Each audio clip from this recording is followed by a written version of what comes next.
करण्यात आलेली आहे आणि जे काही जितकी जमीन ज्यांची आहे त्याप्रमाणे तो आकडा मागे पुढे होईल, परंतु सोयाबीन आणि कापूस याच्यामध्ये शेतकऱ्यांना भावांतर पद्धतीने देण्याचा निर्णय आम्ही सरकारने घेतलेला आहे आणि नक्कीच याचा दिलासा शेतकऱ्यांना मिळेल. शेतकरी हा केंद्रबिंदू मानून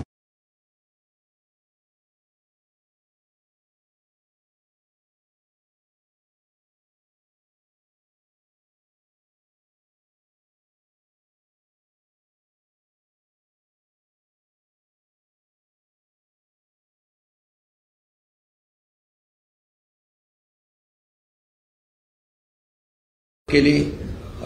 2 हेक्टरचं आम्ही 3 हेक्टर केलं. मुद्दाम आपल्याला एक थोडी पार्श्वभूमी आम्ही सांगतो. 1 रुपयामध्ये पीक विमा दिला. सततचं पावसाचं नुकसान धरलं जात नव्हतं, ते आम्ही धरलं आणि जवळपास आतापर्यंत शेतकऱ्यांना नुकसान भरपाई आणि विविध योजनांच्या माध्यमातून गेल्या 1.5-2 वर्षामध्ये आमच्या सरकारने 45,000 कोटी रुपये शेतकऱ्यांसाठी आतापर्यंत तरतूद केलेली आहे. विरोधक म्हणतात ना काय दिलं, हे सरकारने निर्णय घेतलेले आहेत आणि त्यामुळे आजचा हा निर्णय अतिशय मोठा निर्णय सोयाबीन आणि कापसाच्या बद्दल सरकारने घेतलेला आहे. त्याचबरोबर अनेक निर्णय आम्ही आज घेतलेले आहेत. तात्पुरत्या स्वरूपातील वैद्यकीय अधिकाऱ्यांना नियमित करण्याचा निर्णय घेतला. मालमत्ता विद्रुपीकरणासाठी त्याला देखील दंड आणि तो एक विषय घेतलाय. 138 जलदगती न्यायालयासाठी वाढीव खर्चाला मान्यता दिलेली आहे आणि त्याचबरोबर आज संस्कृत, तेलुगू, बंगाली साहित्य अकादमी स्थापन करण्याचा निर्णय, बंजारा समाज, त्याही आपण निर्णय घेतलाय. शासकीय निमशासकीय जागांवर आता मोफत चित्रीकरण, जे आपले कलावंत आहेत, सिनेमा आहे त्यांचा, त्याला देखील आम्ही मोफत चित्रीकरण करण्याचा निर्णय घेतलाय. विणकर समाजासाठी आर्थिक विकास महामंडळ, त्याला 50 कोटीची तरतूद केली आहे. त्याचबरोबर संत भोजलिंग काका सुतार समाज आर्थिक विकास महामंडळ तेही स्थापन करण्याचा निर्णय घेतलाय. पुण्यश्लोक अहिल्यादेवी महाराष्ट्र शेळी मेंढी विकास महामंडळाच्या भाग भांडवलात देखील भरीव वाढ करण्याचा निर्णय घेतलाय. हाताने मैला उचलण्याच्या प्रथेचे उच्चाटन करण्याच्या दृष्टीने रोबोटिक स्वच्छता यंत्रे असलेले मॅन होलकडून मशीन होलकडे जाणारी योजना, त्याचा देखील आम्ही आज निर्णय घेतलाय. संगणक गुन्हे तातडीने निकाली काढण्याचा निर्णय घेतलाय. त्यामध्ये सेमी ऑटोमेटेड प्रोसेसिंग प्रकल्प गृह विभागाच्या माध्यमातून राबवला जाईल. राज्य पोलीस दलात आर्टिफिशियल इंटेलिजन्सचा वापर करण्याचा निर्णय घेतलेला आहे.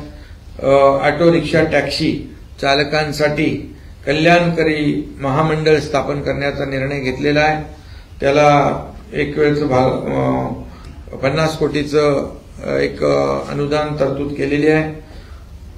त्याचबरोबर बुलेश्वरची जागा आपल्या जिमखान्यासाठी जैन इंटरनॅशनल ऑर्गनायझेशनला देण्याचा निर्णय आम्ही घेतला आहे. त्याचबरोबर संगणकीय न्याय सहाय्यक विज्ञान उत्कृष्टता केंद्र, म्हणजे गुन्ह्यांची वेगाने उकल व्हावी, फॉरेन्सिक लॅब, तो देखील आम्ही निर्णय घेतलाय. वृद्ध साहित्यिक कलाकार जे आहे त्यांना अतिशय कमी अनुदान होतं, मानधन होतं, म्हणजे 2,500 होतं, 2,100 होतं, 3,300 होतं. त्यांना आम्ही सरसकट 5,000 रुपये मानधन करण्याचा निर्णय आम्ही घेतलेला आहे. त्याचबरोबर संगणक परिचालक जे आहेत, ग्रामपंचायतीवर काम करणारे 22,000 जी मुलं आहेत, त्यांना देखील आम्ही 3,000 रुपये मानधनामध्ये वाढ करण्याचा निर्णय घेतलेला आहे. त्यामुळे असे अनेक निर्णय आज सरकारने घेतलेत आणि गेल्या काही कॅबिनेटमध्ये देखील आपण पाहिलेले ते निर्णय आपल्याकडे आलेले आहेत. परंतु आज ही शेवटची कॅबिनेट आचारसंहितेच्या अगोदरची, याच्यामध्ये देखील आम्ही शेवटपर्यंत, म्हणजे मी आपल्याला आठवण करू देऊ इच्छितो, सुरुवातीला मी आणि देवेंद्रजी दोघांनीच आम्ही शपथ घेतली होती आणि दोघांनी कॅबिनेटमध्ये आम्ही दोघंच होतो दादा. त्या दिवसापासून आजपर्यंत ज्या 50-60 कॅबिनेट झाल्या, त्यामध्ये सर्वसामान्य शेतकरी, कामगार, कष्टकरी, महिला भगिनी, युवा, ज्येष्ठ या सगळ्यांसाठी, कामगार या सगळ्यांसाठी निर्णय आम्ही आपल्या सरकारने घेतले. एकही निर्णय असा राजकीय राज्यकर्त्यांच्या हिताचा आम्ही बिलकुल घेतला नाही. आम्ही सर्व निर्णय सर्वसामान्यांच्या हिताचे, जनतेच्या हिताचे, लोकांच्या जीवनामध्ये बदल घडवणारे, लोकाभिमुख असे निर्णय घेतलेले आहेत. त्यामुळे आजची देखील कॅबिनेट लोकांच्या हिताचे निर्णय घेण्याची होती. साहेब, तुम्ही सगळ्या गोष्टी घेतल्या बरोबर आहे, पण तुमच्या कार्यकाळामध्ये मराठा आरक्षणाचा मुद्दा फार गाजला. जरांगेंसारखी व्यक्ती आंदोलन पाहिजे. आज त्यांची एक भूमिका आली की शेवटच्या मंत्रिमंडळापर्यंत किंवा आचारसंहिता लागेपर्यंत सगळे सोडण्याबाबतचा जर निर्णय झाला नाही तर महायुतीला याचे परतफेड करावी लागेल, अशा स्वरूपाचा इशारा देणं कितपत तुम्ही ग्राह्य समजता? नाही, यामध्ये एकच आमची भूमिका पहिल्या अगोदरपासून सरकारची स्पष्ट होती की मराठा समाजाला टिकणारं, कायद्याच्या चौकटीत बसणारं आरक्षण देणं आणि ओबीसी समाज, इतर समाज, कुठल्याही समाजाला धक्का न लावता हे आरक्षण देण्याचा आमचा निर्णय आणि आमची भूमिका होती. ती आम्ही तो निर्णय विशेष अधिवेशन घेऊन आम्ही तो निर्णय घेतला. आता त्यामध्ये जे मुलांना फायदाही होऊ लागलाय मराठा समाजाचा. त्या दिवशी आम्ही आपल्याला सांगतो की 26 फेब्रुवारीला आरक्षण लागू केलं रात्री 12 वाजता आणि 27 तारखेला बिंदू नामवलीचा GR काढला.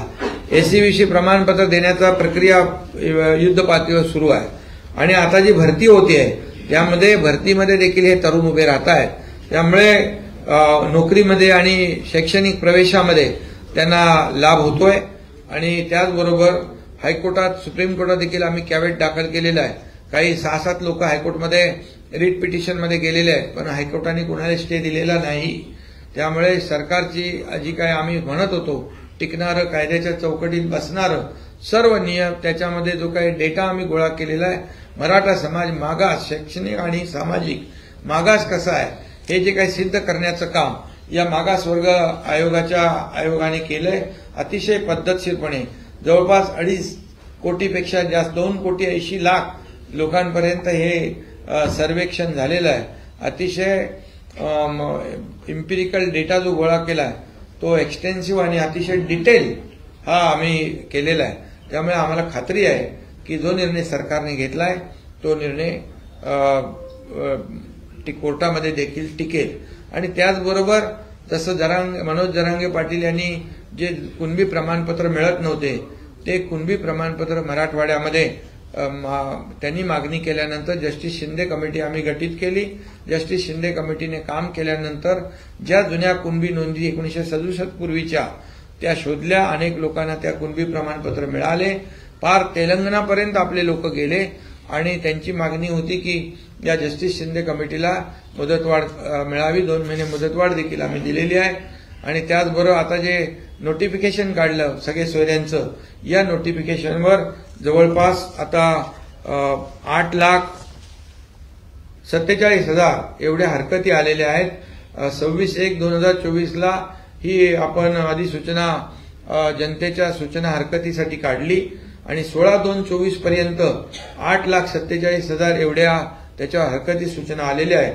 सदर हरकती सूचनांची नोंदणी आणि छाननी याची कार्यवाही सामाजिक न्याय व विशेष सहाय्य विभागामार्फत प्राधान्याने सुरू आहे. पूर्णपणे टीम त्याच्यामध्ये काम करते. 5 विभागाचे 266 अधिकारी कर्मचारी त्याच्यात काम करतायत आणि डे नाईट त्याच्या शनिवार रविवारी देखील काम करतायत आणि यावर खूप मोठ्या प्रमाणावर छाननी झाली आहे. आता हे सर्व कर्मचारी अधिकारी निवडणूक प्रक्रियेमध्ये या ठिकाणी त्यांच्यावरती जबाबदारी देखील आहे आणि त्यामुळे या संपूर्ण जे 8,47,000 हरकती सूचना आलेल्या आहेत त्यांना थोडी अवधी आम्हाला नक्की लागेल. कारण यामध्ये त्या लोकांना पत्र पाठवणं, त्यांची माहिती कोणाला आवश्यक वाटल्यास त्याला माहिती द्यायची असेल तर त्या माहिती देण्यासाठी, त्याची माहिती घेण्यासाठी देखील त्याला वेळ द्यावा लागतो आणि यामध्ये सर्व हरकती त्याची नोंदणी आणि छाननी झाल्यानंतर अंतिम अधिसूचनेचा मसुदा विधी व न्याय विभागाकडून तपासून शासनाच्या मान्यतेने अंतिम अधिसूचना आम्ही प्रसिद्ध करण्यात येईल. कारण आता जे आम्ही केलं, जे बोललो सरकार ते आम्ही केलेलं आहे. त्यामुळे 10% आरक्षण दिलं, ते आज आपलं लागू झालं. कुणबी प्रमाणपत्र मिळत नव्हती, ती कुणबी प्रमाणपत्र ज्यांच्या नोंदी जुन्या आहेत, जो कायदा नियम पूर्वीपासूनचा आहे तो लागू केला. जस्टिस शिंदे कमिटी यांची कमिटी पूर्ण काम करते, ते आम्ही केलं. आणि त्याचबरोबर हे अंतिम नोटिफिकेशन जे आहे, सूचना हरकती आल्यामुळे घाई गडबडीमध्ये जर कुठला निर्णय घेतला तो ते टिकणार नाही. आम्ही कुणालाही फसवणार नाही, हे पहिल्यापासून आमचं मत आहे. जाहीरपणे आम्ही सांगितलं, जाहीरपणे शिवाजी महाराजांची शपथ घेतली, जाहीरपणे आम्ही विशेष अधिवेशन घेतलं आणि आरक्षण दिलं. आता आपल्याला माहित आहे त्या आरक्षणाचा फायदा 10% मराठा समाजाला मिळू लागलेला आहे. त्यामुळे माझी विनंती आव्हान आहे सगळ्यांना की सरकार देणार आहे, सरकार सकारात्मक आहे, सरकार पूर्णपणे दिलेला शब्द पाळणार आहे.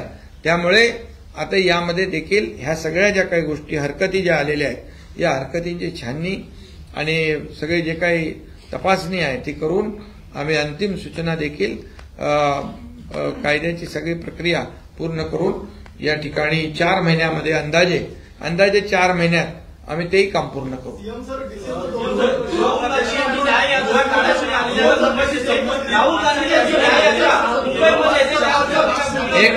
एक मिनिट पुन्हा एकदा एक मिनिट जरा एकदम क्लॅरिटी येऊ द्या. पुन्हा एकदा मी सांगतो, मनोज जरांगे पाटील यांनी आता आम्ही जे सरकारने केलेलं काम त्यावर त्यांनी विश्वास ठेवलेला आहे आतापर्यंत. आणि त्यांच्या मागणीचा देखील आम्ही सहानुभूतीपूर्वक विचार नेहमी केलाय, कारण आम्ही जे बोललो ते करून दाखवलेलं आहे. त्यामुळे 4 महिने अंदाजे याला लागतील आणि त्यामध्ये हे सर्व जे काही विषय जे आहेत आपल्या अंतिम नोटिफिकेशनचं तेही काढू. सीएम सर, या आठवड्यात जवळपास 70 पेक्षा जास्त निर्णय घेण्यात आलेले आहेत. ही शेवटची सरकारची कॅबिनेट बैठक आहे. न्यूज 18 नेटवर्कचा एक मोठा महाओपिनियन पोलचा सर्व्हे आलेला आहे आणि या सर्व्हेमध्ये महायुतीचा बोलबाला आहे. जवळपास 48 पैकी 41 जागा या महायुतीला मिळणार आहेत. अवघ्या 7 जागा या फक्त इंडिया आघाडीला मिळणार. सीएम सर, डीसीएम सर दोघांकडून उत्तर अपेक्षित आहे. नाही, बघा काम केलं आम्ही गेल्या 2.5 वर्षामध्ये. मागच्या हे बंद पडलेलं सरकार होतं, घरी बसलेलं सरकार होतं. एक पूर्णपणे निगेटिव्हिटी या राज्यामध्ये पसरलेली होती आणि घरी बसून आणि फेसबुक लाईव्ह काम नाही होत. लोकांमध्ये जावं लागतं, लोकांना निर्णय घ्यावे. शासन आपल्या दारी, महिला सक्षमीकरण, शेतकऱ्यांचे निर्णय, 500 निर्णय घेतलेत आम्ही. मग लोक निर्णय घेणाऱ्यांच्या बाजूने निकाल देतील का घरी बसलेल्यांच्या बाजूने देतील? त्यामुळे 41 नाही, त्याच्यापेक्षा जास्ती आमच्या जागा 45 येतील.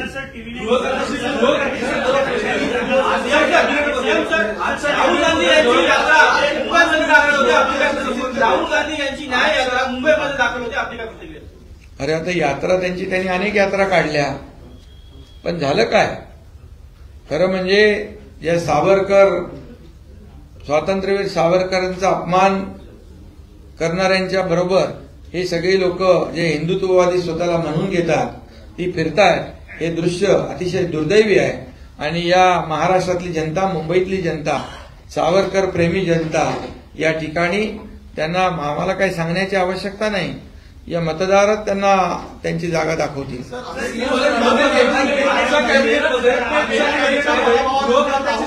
जवळपास 4 ते 5 निर्णय झालेले आहेत. याच्या आधी एनसीआरबीने जो डेटा पुटऑन केला होता महाराष्ट्रातल्या इन्क्रीज क्राईम रेटचा, ते पाहता हे निर्णय घ्यायला उशीर झाला असं वाटत नाही का? त्यामध्ये एआयचा सुद्धा अक्षरशः समावेश. पहिली गोष्ट पुन्हा एकदा समजून सांगतो, एनसीआरबीचा डेटा वाचायला शिका. एनसीआरबीचा जो डेटा असतो त्याचं अॅनालिसिस प्रति लाख लोकसंख्येच्या आधारावर करायचं असतं. अनेक वेळा आपण त्याचं अॅनालिसिस ॲब्सोल्यूट नंबरमध्ये करतो. गोव्याची लोकसंख्या आणि महाराष्ट्राची लोकसंख्या याच्यामधला फरक आणि ॲब्सोल्यूट गुन्ह्यांमधला फरक हा निश्चितपणे राहणार आहे. त्यामुळे मला असं वाटतं की सगळ्याच मानकांवर एनसीआरबी रिपोर्टमध्ये महाराष्ट्र जो आहे हा कुठेही टॉपवर नाही आहे किंवा सगळ्यात जास्त गुन्हे होतात असं नाही आहे. तर साधारणपणे अनेक राज्यांपेक्षा लोकसंख्या जास्त असताना देखील तो मागे आहे. आज जे निर्णय झालेले आहेत त्याच्यामध्ये प्रामुख्याने आपल्याला कल्पना आहे की केंद्र सरकारने 3 कायदे तयार केले. आपली जी इंडियन पिनल कोड होता, भारतीय दंड संहिता होती, त्याला भारतीय न्याय संहिता केलं. सीआरपीसीला नागरी संरक्षण कायदा किंवा अधिनियम म्हणून त्या ठिकाणी करण्यात आलेला आहे आणि एक राष्ट्रीय आपला जो एव्हिडन्स ऍक्ट होता त्याला देखील परिवर्तित करण्यात आलाय.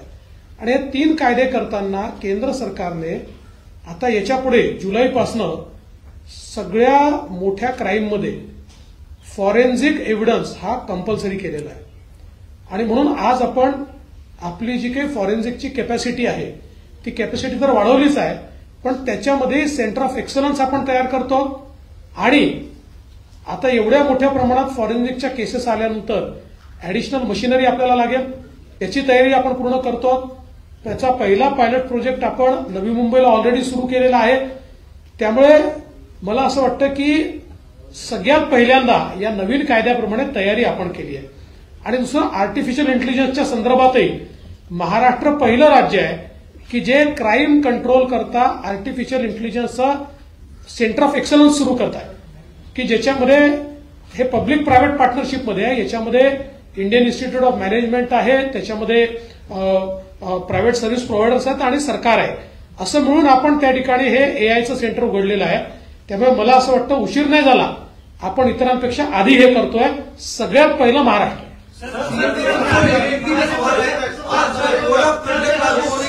अरे हिंदी समजा आता मराठी होतं.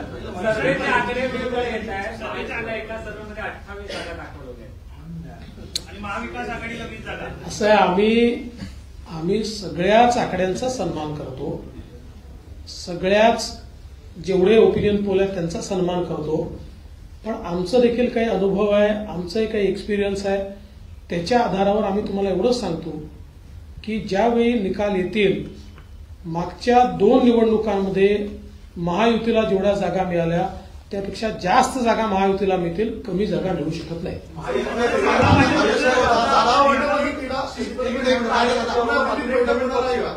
नवीन पक्ष मनसेसारखं तुमच्याबरोबर येणार आहे का? आणि जागा वाटपाचा जो फॉर्म्युला आहे तो नेमकं कधी जाहीर केला जाईल? कारण की तर्कवितर्क राजकीय गॉसिप असे सुरू आहेत की आपणच आपल्या मित्र पक्षांवर कमी जागा द्या, त्याच्यावर खूप गॉसिप सुरू आहे. तुम्ही गॉसिप करत राहा, आम्ही योग्य वेळी सगळे निर्णय घेऊ. मी काल देखील सांगितलं 80% पेपर सोडवलेला आहे, 20% प्रश्न बाकी आहेत, तेही लवकरच आम्ही सोडवणार आहोत. आणि सन्मानजनक अशा पद्धतीनं आम्ही सगळे एकत्रितपणे या निवडणुका लढवतो आहोत. त्यामुळे मला असं वाटत नाही, खरं म्हणजे आता जे पहिल्या दिवशीपासून पेपर सोडवायला बसले आहेत महाविकास आघाडीचे, त्यांचा पेपर काही सुटत नाही. आमचा तर 80% पेपर आम्ही सोडवून टाकलाय ऑलरेडी. म्हणजे अजितदादांना कुठल्या सीट्स म्हणजे घोषित करायच्या ते त्यांनी कधी करायचं त्यांनी ठरवायचं, ते करू शकतात. सीएम साहेबांनी कधी करायचं त्यांना अधिकार आहे, ते करू शकतात. आम्ही ज्या सुटल्या होत्या त्या घोषित केलेल्या आहेत. त्याच्यामुळे आमचा 80% पेपर सुटला आहे, 20% पेपर आम्ही लवकर सोडवून टाकू.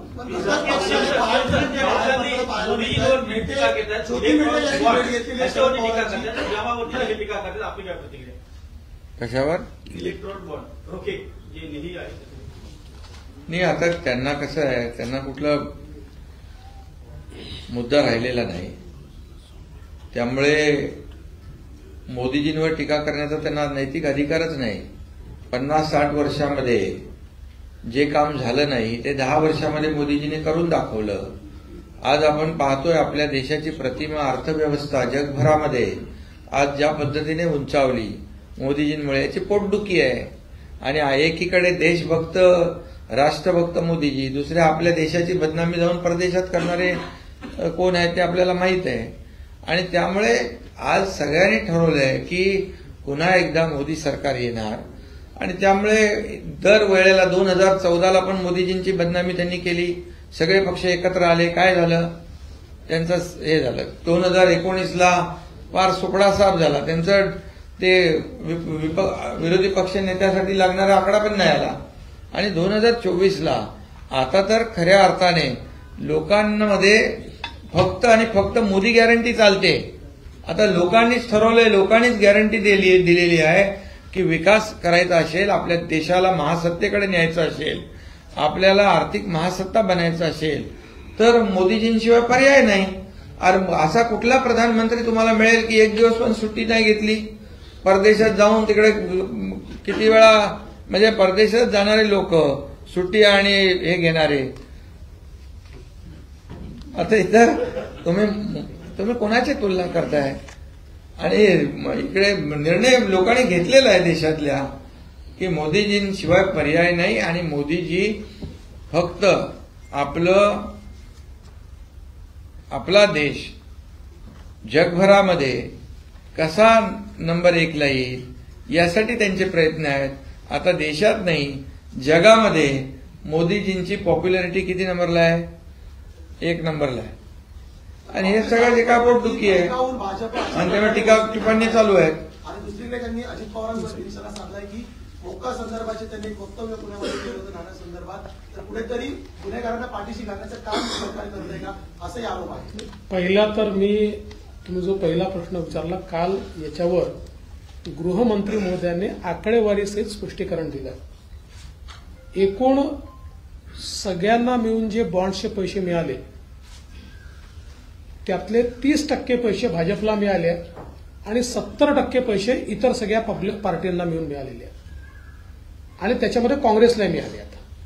आता माझा सवाल आहे की राहुल गांधी काँग्रेसला मिळालेले पैसे परत करणार आहेत का? हा पहिला प्रश्न आहे. दुसरी गोष्ट, 30% आम्हाला मिळाले. आम्ही सगळ्यात मोठा पक्ष आहोत. देशामध्ये आमचे 303 खासदार आहेत. देशात सर्वात जास्त आमदार आमचे आहेत. 11 कोटी आमचे सदस्य आहेत. तरी आम्ही 30% आहोत आणि बाकी सगळे म्हणून 70% आहेत. आणि मग हे जे 70% पैसे मिळाले हे कोणाला धमकावून मिळाले? खरं म्हणजे सगळ्यात महत्वाचं आहे की सुप्रीम कोर्टाचा निर्णय आहे, त्याच्यावर टिप्पणी करायची नाही. पण एक गोष्ट लक्षात घेतली पाहिजे, जे पैसे बॉन्ड्समध्ये कंपन्यांनी दिले ते त्यांना त्यांचे चेक आरबीआयला देऊन विकत घ्यावे लागतात. त्यामुळे ते अकाउंटेड पैसे आहेत. त्यांच्या बॅलन्स शीटमध्ये ते दाखवावे लागतात. त्यामुळे बॅलन्स शीटमध्ये अकाउंटेड झाले आहेत. ज्या राजकीय पक्षांना मिळाले त्या राजकीय पक्षांना आपल्या बॅलन्स शीटमध्ये दाखवावे लागतात आणि त्या बॅलन्स शीट पब्लिकली इलेक्शन कमिशनच्या वेबसाईटवर अवेलेबल असतात. त्यामुळे हे सगळे पैसे अकाउंटेड पैसे आहेत. याच्यापूर्वी जेव्हा निवडणुका लढल्या जायच्या त्यावेळी असे अकाउंटच नव्हते. मग हे पैसे कुठनं यायचे? आणि म्हणून काल गृहमंत्र्यांनी अतिशय सुंदर सांगितलं की काँग्रेसमध्ये ही पद्धत होती की समजा 1100 रुपये मिळाले तर 100 रुपये पार्टीला द्यायचे आणि 1000 रुपये खिशात टाकायचे, कारण अकाउंटच नव्हता, चेकचा विषयच नव्हता, बॉन्डचा विषयच नव्हता. आणि म्हणून त्यांची तडफड जास्त चाललेली आहे. आणि म्हणून या ठिकाणी अशा प्रकारचे वक्तव्य त्यांना, कारण त्यांना संपूर्ण निवडणुका पुन्हा काळ्या पैशाकडे न्यायच्या. हा, बॉन्ड्समध्ये जर काही अडचणी असतील तर कोर्ट सुधारेल. त्याच्यामध्ये कोर्टाचा काही तिथे अवमान करण्याचं कोणाचं कारणच नाहीये. त्यामुळे मला असं वाटतं की या ठिकाणी राहुल गांधींचं वक्तव्य जे येत आहे ते केवळ काळ्या पैशाचा स्रोत बंद झाल्यामुळे ही त्यांची तडफड.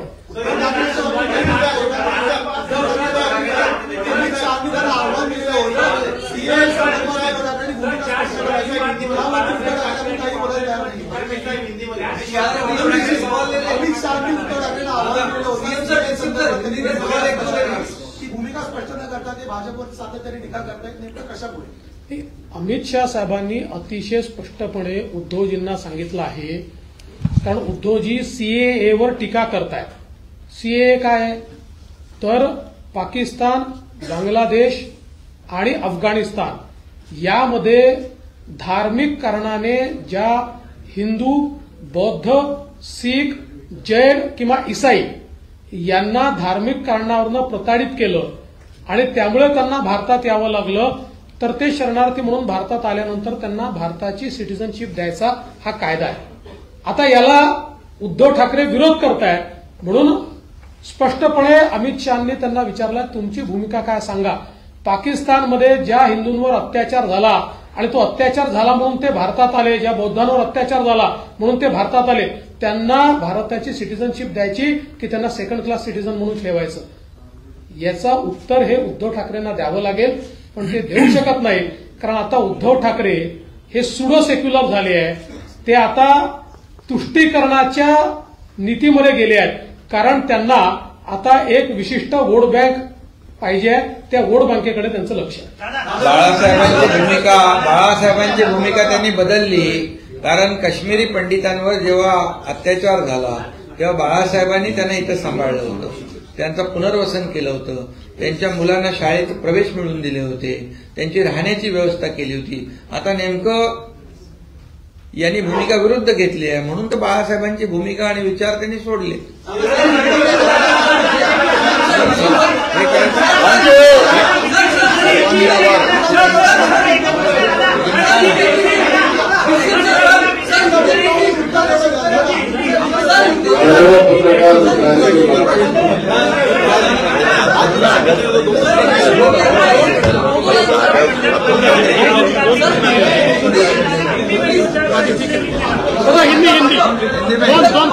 दो प्रश्न खाली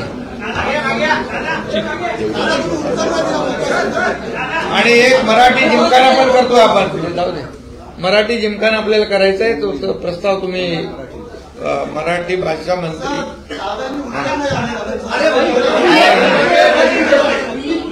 बोलो, हिंदी बोलो.